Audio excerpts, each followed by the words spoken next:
नागपूरमध्ये 10,555 शेतकरी कर्जमाफीसाठी पात्र आहेत। कर्जमाफी करता 150 कोटींची आवश्यकता आहे। मुख्यमंत्री फडणवीसांनी 2 कोटींपर्यंतच्या कर्जमाफीची घोषणा केली, मात्र शासन आदेश अद्यापही जारी नाहीये। त्यामुळे आता शेतकऱ्यांमध्ये संभ्रमाचं वातावरण आहे।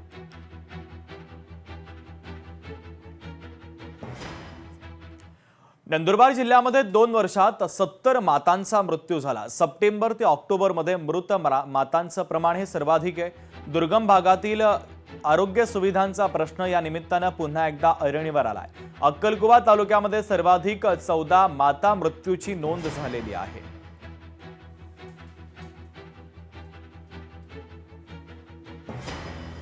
नंदुरबारमध्ये पेट्रोल पंप चालकांचा मनमानी कारभार पाहायला मिळतोय। पेट्रोल पंप चालकांकडून इंधन वितरणावर मर्यादा आणलेल्या आहेत।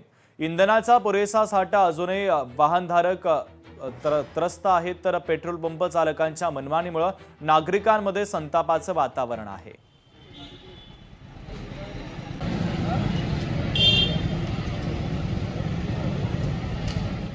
नालासोपाऱ्यामध्ये गटारात महिलेचा पाय अडकल्याची घटना समोर आली। रस्त्याच्या बाजूला असलेल्या गटारामध्ये महिला अडकली। गटारावरील लोखंडी जाळी तुटल्याने महिलेचा पाय अडकला। दुर्घटनेमध्ये महिलेच्या पायाला गंभीर दुखापत झाली आहे। या घटनेनंतर नागरिकांनी आता प्रशासनाच्या विरोधात संताप व्यक्त केलाय। पालिकेच्या निष्काळजीपणावर आता प्रश्नचिन्ह उपस्थित केलं जात आहे।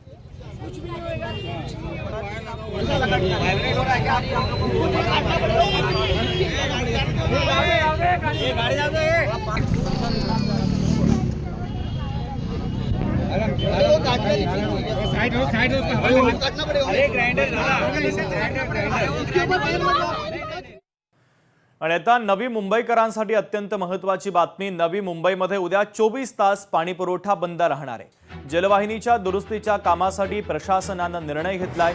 पाणी जपून वापरण्याचं प्रशासनानं आता नागरिकांना आवाहन केलेलं आहे। तर उद्या 24 तास पाणी पुरवठा नवी मुंबईमध्ये बंद राहील। राज्य सरकारनं अवैध दारूच्या विरोधात मोठा निर्णय घेतला। स्थानिक नियंत्रण समित्यांमध्ये पोलिसांचा थेट सहभाग आता वाढवणार आहे। तालुका स्तरावरील समित्यांची पुनर्रचना करण्यात आली आहे। समित्यांचं नेतृत्व उपविभागीय अधिकारी अर्थातच एसडीएम करणार आहे। रत्नागिरीच्या राजापुरातील बॉक्साईट प्रकल्पाची जनसुनावणी आता पुढे ढकलण्यात आली। बॉक्साईट प्रकल्प रद्द होणार नाही, आंदोलन सुरूच राहणार, शिवसेनेचे नेते विनायक राऊतांनी इशारा दिलाय।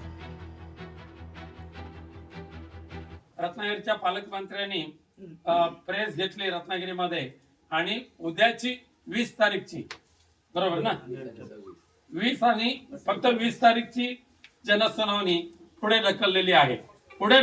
कॅन्सल नाही केलेली आहे। त्यामुळे आपल्याला बेसावध राहून जमणार नाही। जनसुनावणी जरी पुढे ढकलली तर जोपर्यंत बॉक्साईट प्रकल्प कॅन्सल होत नाही तोपर्यंत आपल्याला आंदोलन हे चालू ठेवावंच लागेल। लोकशाही मराठी ऐका, पहा, जागरूक रहा।